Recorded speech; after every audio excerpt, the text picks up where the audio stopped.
General industrial oriented ట్రైనింగ్కి క్లాస్లో చెప్పిన క్లాసెస్కి డిఫరెన్స్ అర్థమై ఉండే. నేను రీసెర్చ్ చేశాను. మన 4 years జర్నీలో ఎంతో కొంత నేర్చుకున్నాం, బట్ అవుట్పుట్గా ప్లేస్ అవ్వలేదు most of the people. Reason ఏంటి? మనం అప్ స్కిల్ అవ్వలేదు, మనం ఆ లిమిట్ రీచ్ అవ్వలేకపోయాం. బట్ ఒక 3 months ట్రైనింగ్లో ఆ 4 years చెప్పిన కాన్సెప్ట్స్ అన్ని కవర్ చేసి ఒక ప్లేస్మెంట్ తెచ్చుకోవాలి. సో నేను ఏ ట్రైనింగ్ సెంటర్ జాయిన్ అవ్వాలి అని చూసాను.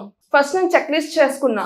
వేరే కోచింగ్ సెంటర్స్ ఏంటంటే 3 months or 4 months ట్రైనింగ్ అయ్యాక అప్పుడు ఎగ్జామ్ పెట్టి నువ్వు ఆ టాప్ 10 members ఉంటే అప్పుడు ప్లేస్మెంట్ సజెషన్స్ ఇస్తారు. అది కూడా ఏంటి, లైక్ మన క్లాసెస్ లాగా ఒక 30-20 members ఉండరు, 100-300 members ఉంటారు ఆ కోచింగ్ సెంటర్స్లో.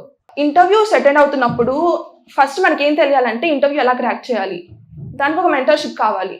సో నాకు ఆ మెంటర్షిప్ ఇక్కడ వచ్చింది.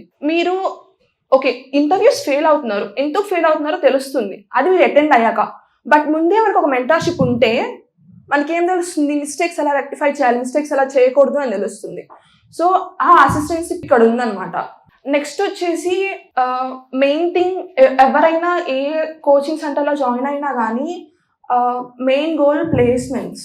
మీరు చూసుకున్నట్లయితే కోడ్9 ఇన్స్టా పేజ్ కానీ, యూట్యూబ్ పేజ్ కానీ, లింక్డ్ఇన్ కానీ ఎక్కువ ప్లేస్మెంట్స్ పోస్ట్ చేస్తుంది ఈ కోచింగ్ సెంటరే, అంటే నేను అబ్జర్వ్ చేస్తున్న దాని ప్రకారం. అండ్ వేరే కోచింగ్ సెంటర్ చూసుంటే that's a fake promises I could say based on my research. Salary ఎంత మీది? యా 4.5.